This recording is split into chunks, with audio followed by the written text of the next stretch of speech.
Check. Testing. 1 2 1 2 testing. Is this thing on?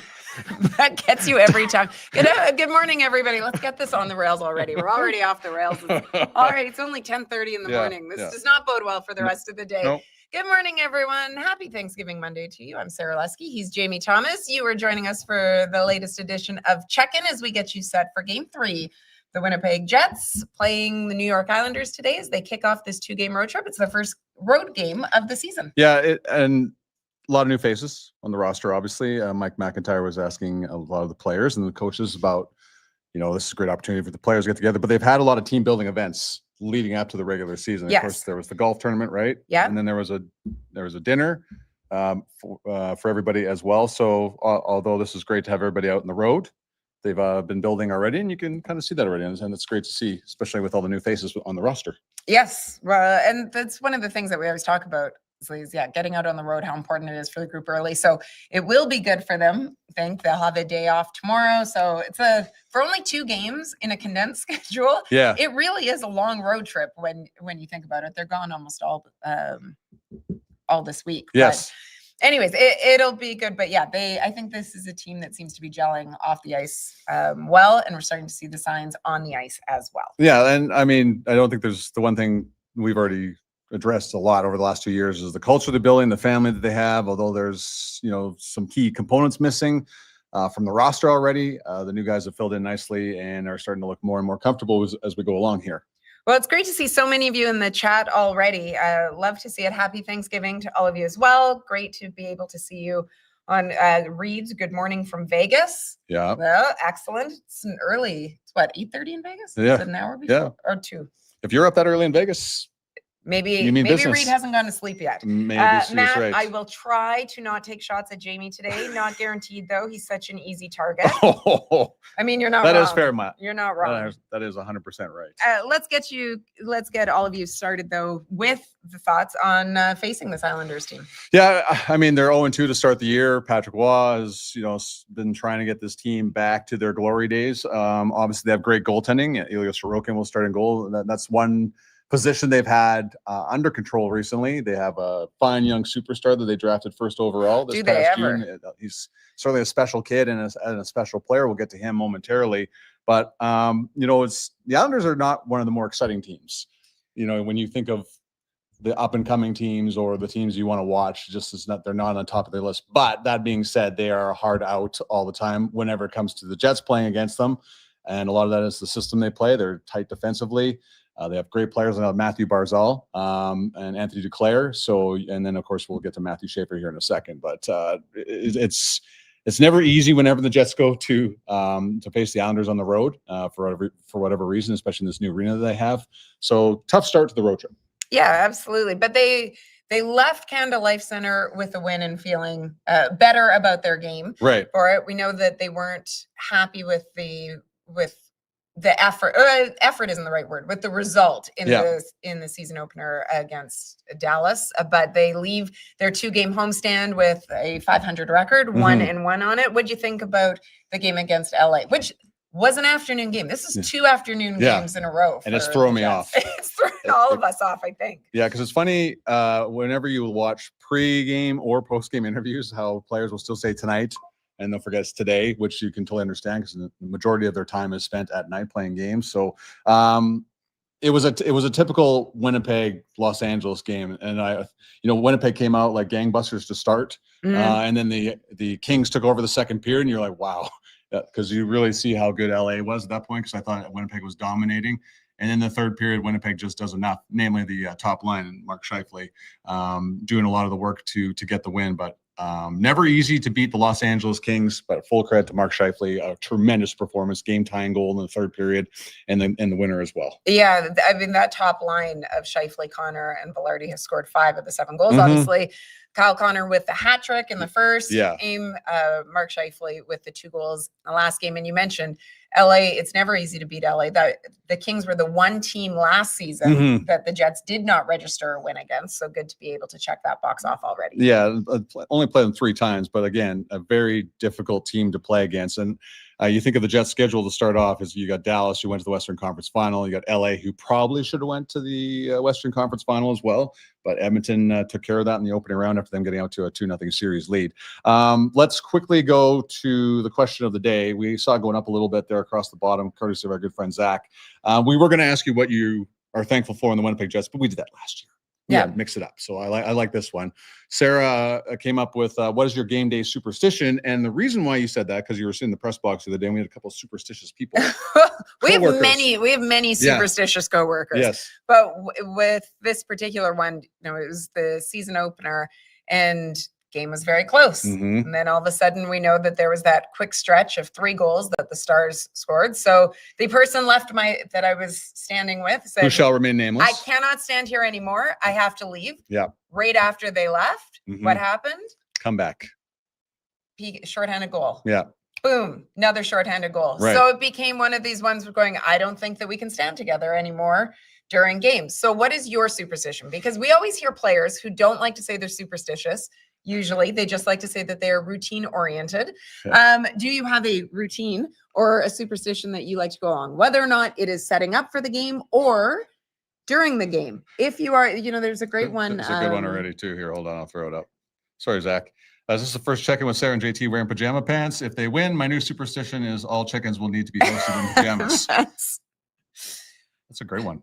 I should have worn them. I almost wore sweats today. I was like, nobody's going to be at the rink. I'll be fine. No, Someone asked me the other day when I was at Sportsnet if I ever wore sweatpants on the set. Yeah. But we had a glass top. Yeah, you couldn't. No. But make no mistake, if it is not a glass desk, most often people are wearing shorts or tight sweats, whatever it may be. Stacey, Skittles and beer for every live hockey game. Really? Yeah. It's not the beer, it's not the Skittles that not together, right? Not that you're not having those together, I hope. So let's continue to hear them. Love to be able to hear. Actually, there was a great one for way NFL until we were way up on the score. That Kylie Kelsey, Jason Kelsey's wife, there's a video of her that she had turned around, while the Eagles, so she's a diehard Eagles fan, and had turned around in the stands, and I guess the Eagles started playing well, so she couldn't turn back and face the field for the rest of the game. Very superstitious. That's a good one. Let us know what James, look at that. Any team I cheer for does terribly if I watch them play. Oh, James. James, is there a study on this one? Is there like a record that you could put us up? So you're not watching today. We'll let you know what happens later. I used to think growing up, because I didn't go to a ton of Jets 1.0 games, but when I did, they would always win. I obviously thought I was the lucky charm. So I used to think that if the Jets gave me tickets, then they would have great success. They could have gone 82-0. That's great. Yeah. I like this too. Happy Thanksgiving to all my fellow Winnipeggers from Chicago, just here because my father moved us here in the early 90s and we stayed, but it became worth it. But I'm glad you're still cheering for the Jets and with a Central Division rival. So thank you for that. Yes. And happy Thanksgiving. Let's go back though. Let's talk a little bit more about the Kings game. Obviously, part of the news too was that they ended the game with only 5 defensemen. So Hayden Fleury injured in second period. Yeah. Blocking a shot. Yeah, which they blocked a lot of in that game. That was certainly a storyline for it. So Sunday he did not practice. The Jets did skate briefly before they flew out. This is what the projected lines for today look like based on practice yesterday. Because obviously with this being a 12 o'clock Central start, 1 o'clock Eastern, there is no morning skate. So best we can do is go by what we saw yesterday. The impact obviously on the blue line. And so based on what we saw with practice yesterday, Logan Stanley moves up beside Neil Pionk and Colin Miller draws in beside Luke Schaefer. And plays on his offside. So that a consistent question is, how much do you enjoy playing that? It is an advantage for one-timers, obviously, being a right-handed shot. But Colin's been around the game long enough. He said he's played a little bit and didn't even remember if he did it last year, but he did. I think I did it last year. That's how quickly these guys erase everything that's happened before. As a veteran defenseman, should he draw in today, it shouldn't be a problem. And so that is your lineup. Of course, the change, no changes up front with the forward group. That you're just talking about how the top line was doing so well. That's because they've been together for so long. There's still 3 lines that are meshing together as we speak because of a lack of familiarity and not playing together that much during the preseason. So I thought they looked a lot better and a little more cohesive in that game as they did opposed to the Dallas game. Yeah. So we said that Hayden Fleury blocked the shot. Yeah. Blocked shots was certainly a theme late in the game. Yeah. In order for the Jets to be able to get the win, special teams played a big role, but block shots by that blue line, certainly they came up big. Yeah, they did. And it was like a crazy final 2.5 minutes. And that's what the first question to Logan Stanley was about yesterday. Long couple minutes. I felt like I was doing burpees in the crease, getting up and down, trying to take away the pass. But yeah, it was fun to be out there at the end of the game and try to contribute to help the guys win. Yeah, at one point when you're laying down, is part of you thinking, I'm not sure that I could even get up at this point? Or? Oh no, I was getting back up. I don't want to be just laying there. But yeah, I was exhausted. Legs were gassed, and I think they were too. I think LA's guys were kind of hunched over in front a little bit too, and it was a good battle, and fortunate we came out with 2 points. Creates kind of an even wilder scenario when I think it was Neil that came out of the box, right? It was his penalty, but then he's the freshest guy of everybody, but he's kind of running around as a forward now, right? Because you've got 2D, so just more chaos. Yeah, that's why we go over the systems, and everyone's got to know kind of what's going on. And Pete came flying out screaming. I don't even know what he was screaming, but he had some energy, so that obviously helped us out, and we did a good job. Absolutely, yeah. It's I think obviously not our cleanest game last night there, but the guys did a great job, doing what they had to get it done. All right, we're back. Paul Edmonds will be joining us here momentarily as he's getting set up at UBS Arena. Sure. Okay. Yeah. I thought it's been called UBC. If there's one thing that sometimes I struggle with, it's remembering what the names of all the arenas are, because sometimes it's why the Staples Center will always be the Staples Center to me and not crypto. Crypto.com. There's a lot of changes. Minnesota has a new name to their rink, but we'll get to that another time. It's not important. A story for another day. Yeah, exactly. Let's save that one for the Minnesota game. So Logan Stanley, great sense of humor. There's also, remember there's a big hit from Logan in the first period. Luke Shen had to fight Jeff Malott, and it was funny because Logan told the story afterwards about how his dad actually went to Luke and thanked Luke for protecting his son. So that's great. He said Luke Shen big brothered me on that one, so he fought my fight for me. So that was a great conversation with Logan Stanley yesterday after practice. Oh, quite entertaining. Love to see people in the chat too say that the appreciation for Stanley for blocking those shots. One of the things that they like seeing from him. I heard someone say that he took a shot off the back of the helmet too, as well, blocking a pass. So did a little bit of everything. One of the players who mentioned that said, "Thank you, Phyllis. Logan Stanley did do good." Yes. So a busy man. Yeah. He's not in a staircase. I'm a little disappointed. Well, it's because we started the show too late. Yeah. Good point. Well, if we had done a 9:30 show, he would have been in the staircase. He would have been in the staircase. Yeah. So he's a good friend of the show. It is Paul Edmonds, the voice of the Winnipeg Jets, joining us from the rather spacious radio booth at UBS Arena, right, Paulie? Look at all. I sent a text to Mitch the other day, like that thing from Step Brothers. There's like so much room for activities. That's how big that booth is. It's thanks for having me on first and foremost, and fun to be back on the road and have the 41 games that are played here. But this is another one of those arenas that you remember Uniondale, JT. It was an old building that just oozed that history from all those great cups and teams of the Islanders gone by, and then they built this facility here after playing a couple of years in Brooklyn, and the facility is great, but the broadcast location at the old place was just awesome. Here we're a little further back and you're sort of toward the corner, but you do have a lot more space, and that was the one thing at Uniondale was or Nassau County Coliseum, was that you were tight, but you were right on top of the action. And even though there would be sometimes only 11,000 people in the building to see an Islanders Jets game, you knew you were in the midst of an atmosphere. And I wonder what this crowd is going to be like here today. The Islanders are off to an 0-2 start, but Matthew Schaefer should draw a few people in, and Matt Barzal is back healthy again. So the Jets will have their hands full today, and we'll see what kind of atmosphere there is in this building this afternoon. Can you You said you have more space there. What's the vantage point like, Paul, for calling the game? Well, we're right on the goal line, actually, and down to the right. So, if you're going left to right, then we're down on the right-hand side and right on the goal line. But, you have a vantage point to see everything. So you're not impeded in any way. It's just that you're far back and you're pretty high up. And that's the way a lot of these buildings have been built of late. Edmonton's very similar. Edmonton used to have a great vantage point for sure. The new arena is real far back and real high. So you just have to get used to it. I mean, I'll tell you a funny sort of personal story. Edmonton last year drove me to the point where I said, I need to get my eyes checked and I need to upgrade my prescription on my glasses, which I did this off season. I did both. So, we should be good to go for at least another year or 18 months. But at my advanced age, of course, I might be getting a new prescription every 18 months to go along. So every season and a half. Okay, remember when the Oilers had those navy blue with the orange numbers in the back? Those were the worst. Oh, yeah.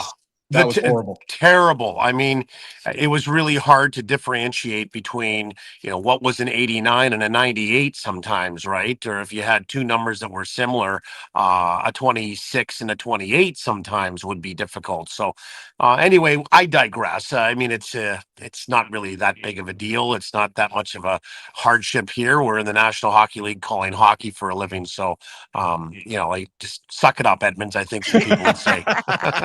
Okay, well, so let's go with the Jets themselves, Paul. Like 2 games in, there's a bunch of new faces, there's new lines, there's new defense pairings. What have you made of how the Jets have started with all these new faces?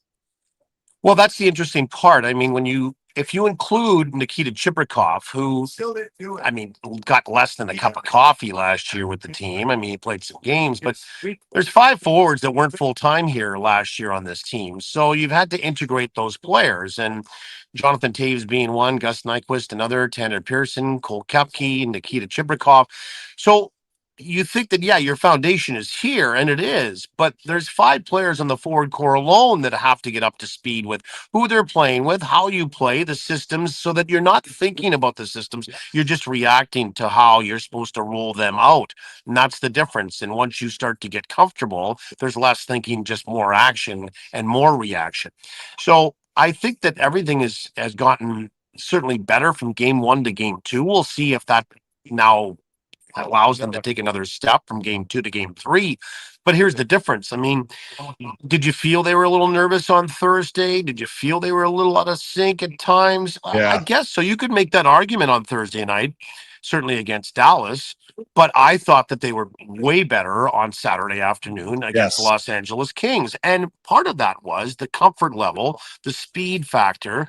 They were better at battling. They were more competitive in terms of winning puck battles. So again, that's that comfortability that we talk about, where you can feel that everybody's getting the chemistry that they want with playing with different guys, and then certainly just getting level to how everybody wants you to play at this particular stage of where you are with the new organization. So the D pairing, to talk about that for a minute, I love the Luke Schenn Logan Stanley pairing. I mean, I talked to Logan Stanley today, and he was talked to yesterday by the general media, and there's a bit of a Bash Brothers going on there. There's a great mentorship, and I think this will be great for Logan Stanley and maybe reinvigorates Luke Schenn. Not that he needs a lot of that, but he's playing with a young guy that reminds him of himself coming up. So this could be a real good pairing. Like Scott O'Neill said, what he wants to see from that pairing is he doesn't want to see or notice them. So if they can go out and move the puck and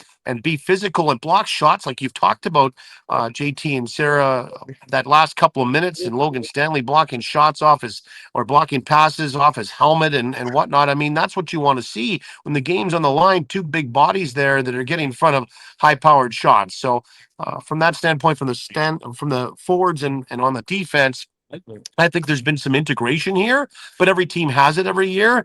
And with the foundation that they have here, it's a lot easier to integrate those players. What are you going to watch for today, Paulie? Like, we often talk about how the styles in the East and West are different, and it's different going up against a team like Dallas and LA that you see 3-4 times a year, that you have a history with, than the Islanders that you only face twice. But when you look at this Jets group, with the way that we have seen the progression from game 1 to game 2, What are you looking to see from them today against this Islanders group? Well, first off, I want to see that top line still drive offensively, and they've done that for 2 games for sure. Kyle Connor in game 1 with a 3-goal performance, and then Mark Scheifele with 2 goals in the win on Saturday afternoon. So that line has to drive. They have to score. They know that. They're paid to do that. This Islander team is not the same Islander team that we used to see consistently, where they would win a game 1-0, 2-1, and have probably one of the best fourth lines in the game in Cizikas, Clutterbuck, and Martin. Well, the last 2 guys that I mentioned are no longer here. Casey Cizikas is playing game number 900 of his NHL career today, all of them with the New York Islanders. So the fourth line is different. So in saying that, that brings me to my point. The fourth line for the Winnipeg Jets, I've really enjoyed watching in Koepke, Pearson, and Barron. Yeah. And maybe they can have an impact on this game as well. And if they can, and the top line is going, it softens everything else up for the other 2 lines on the Winnipeg Jets. So I'm looking for the fourth line to continue doing what they have been doing in 2 games for sure. And that includes Morgan Barron winning defensive zone faceoffs late in games in his own zone. And this is a guy that's really, this is his first full-time year as a centerman in the National Hockey League. And then just making sure that you move the puck efficiently and stay out of the penalty box. You know, the penalty kill's been really good, but they've given up 5 power play chances in each of the 2 games. That's 10 in total. And while they are 9 for 10 on the kills, I still think it's probably 2 or 3 power plays overall too many.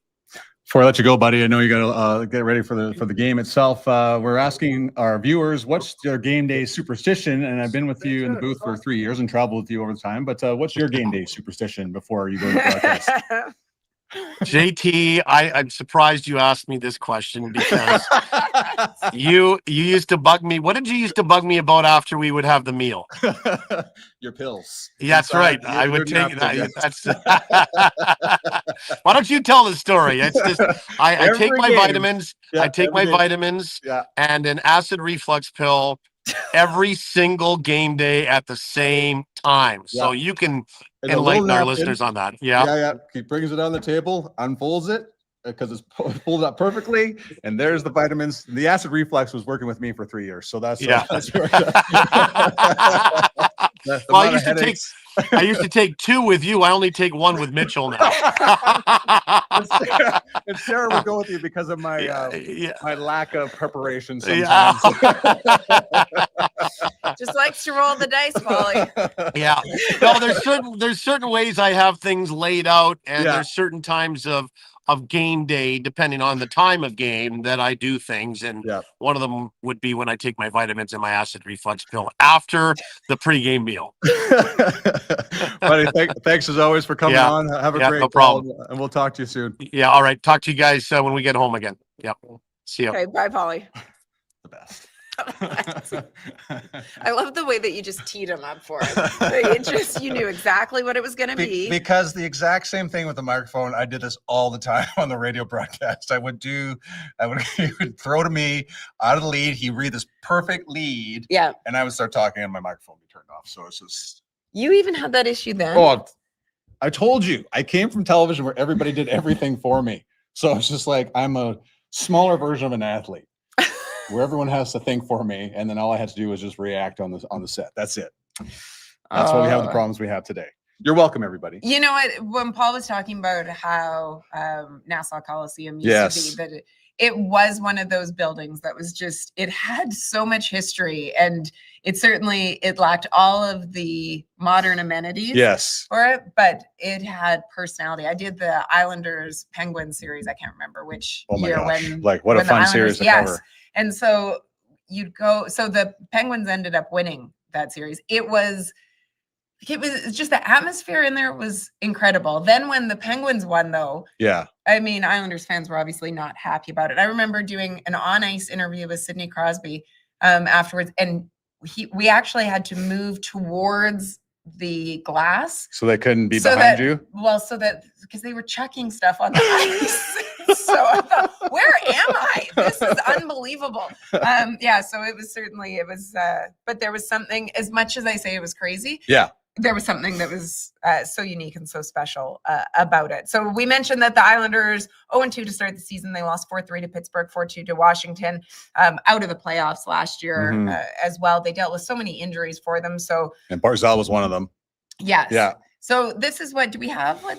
We do, of course. This is what we are expecting based on Go their ahead, Zach. practice I'm not going to yesterday. touch anything. There you go. This is what their anticipated lines are. This came out of their practice yesterday.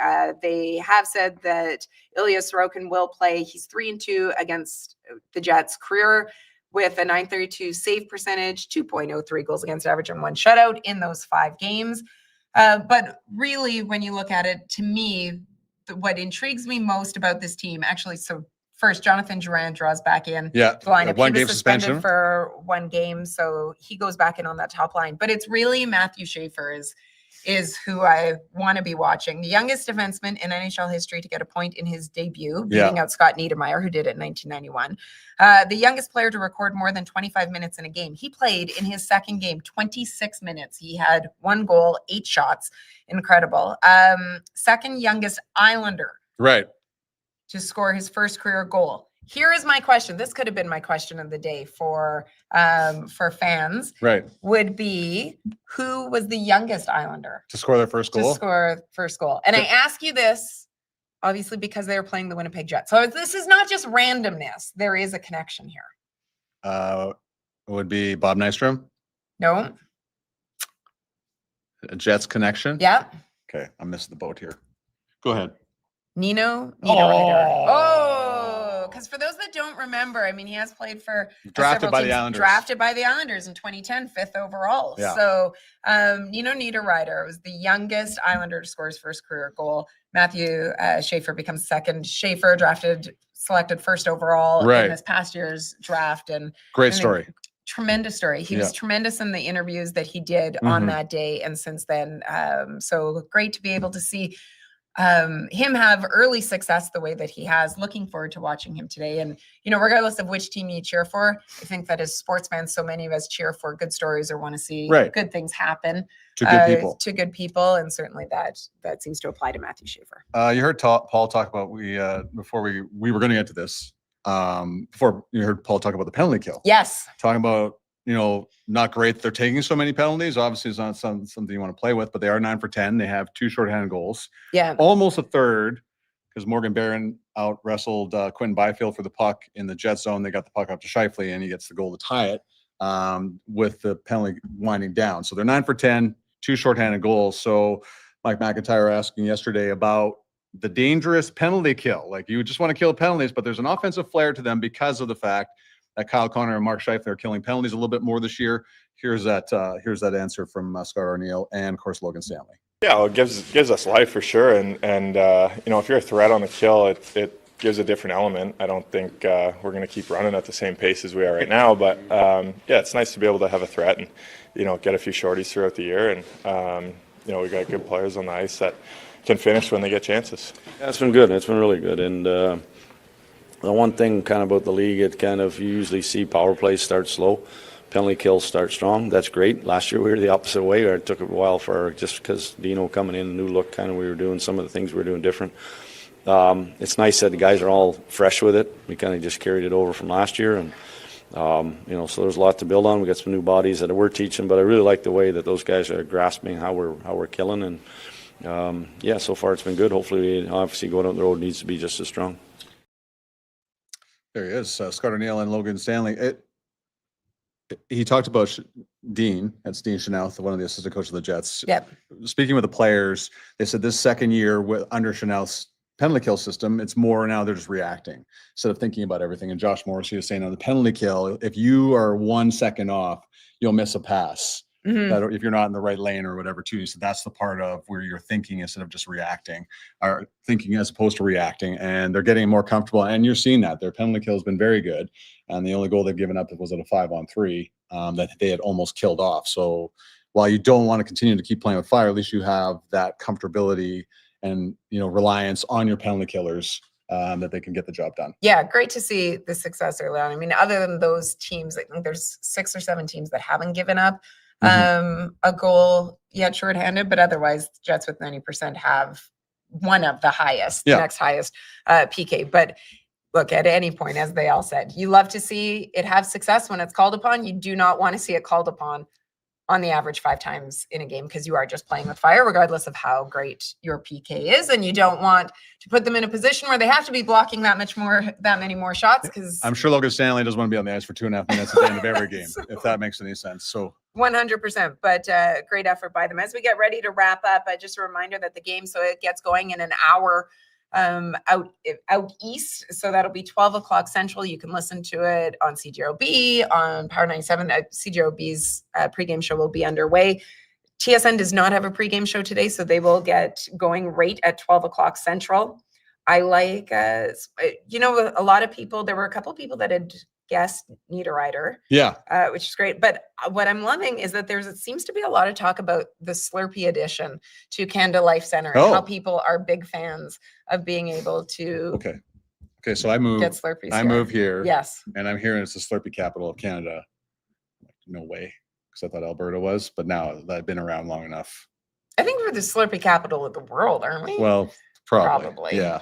Yes. You can't believe there's a 7-Eleven at Canada Life Center. Mm-hmm. 7-Eleven, you can sponsor the show too if you want.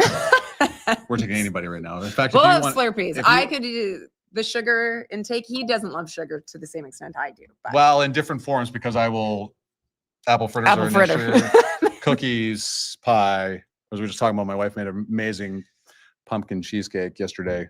Yes. Yeah. So that part, but I can't drink Slurpees. The 3 challenge says, Matt, 3 Slurpees, 3 Jets dogs. Oh, whoa, Matt. That's Matt. a lot. Now, I don't so know if are you you can do challenging us to do this? No, Matt, you know what? Take a picture. Yeah. Send it in. Yeah. We'll put it up. Yeah, we will highlight it for you. Just a couple of notes just quickly as we wrap up here. Josh Morrissey, 1 assist away from becoming the franchise leader in assists. He would by defenseman, which would overtake Dustin Byfuglien. Mark Scheifele, 4 points, which you think, he's not going to get 4 points today. Today. Okay, but gotcha. then, you never know. You look to become 4 points from passing Blake Wheeler for the all-time points leader in this franchise. So certainly it would be. I prefer you do it here. But so would I. He can get 5 points. I'll forgive him if he does it today. Yeah, 4 points. No, you have to get 5 though, Mark. A little past it. So the Jets playing the New York Islanders today. They will fly into Philadelphia because of the early start. They will fly into Philadelphia. It's a day off for them tomorrow, so there will be no updates coming from Jetsland. They will practice again on Wednesday before playing Thursday in Philadelphia. One of the things that I look forward to talking about throughout this season and just keeping an eye on is the way that the Jets are approaching their road trips this year, especially because of the condensed schedule. We talked about that last year with everything that was going on with the 4 nations. This year, it's even more condensed when you look at it with the Olympic break and how the majority of February is off. So they are approaching their road trips differently in terms of travel. Instead of flying home right after a lot of the games. She did most time? Yes. So they the only time traditionally they would fly if it's in the Pacific time zone. Yeah. And you would have to come, or if a game starts at 8 p.m., say in Edmonton, we would always fly back the next day. Yeah. And so they're trying different things this year to try to really deal with just the fatigue that's going to be happening on these players and the wear and tear on it. So that's something that we'll talk about a little bit more when they play in Philadelphia on Thursday before they come home for one against Nashville on Saturday. Always love those games against the Flyers and always love this game against the Islanders. Happy Thanksgiving to you. Yes. Hope if you had your dinner yesterday, great. If you're having it today, and please enjoy. Enjoy leftovers. Yeah. Pumpkin pie. Sarah and I are grateful for you for tuning into this morning, and enjoy the day off. If you're working, thank you for watching us while you're supposed to be working. That's great as well. That's a challenge. There you go. If you can watch us while you're working, that's a skill. But we appreciate it, though. As always, thanks so much, everyone, for checking in. Hope to see a great game from the Jets this afternoon. They won their last afternoon game. Why not make it 2 in a row? All right. Thanks, Obed. Thanks so much for checking in, everyone. Have a great day.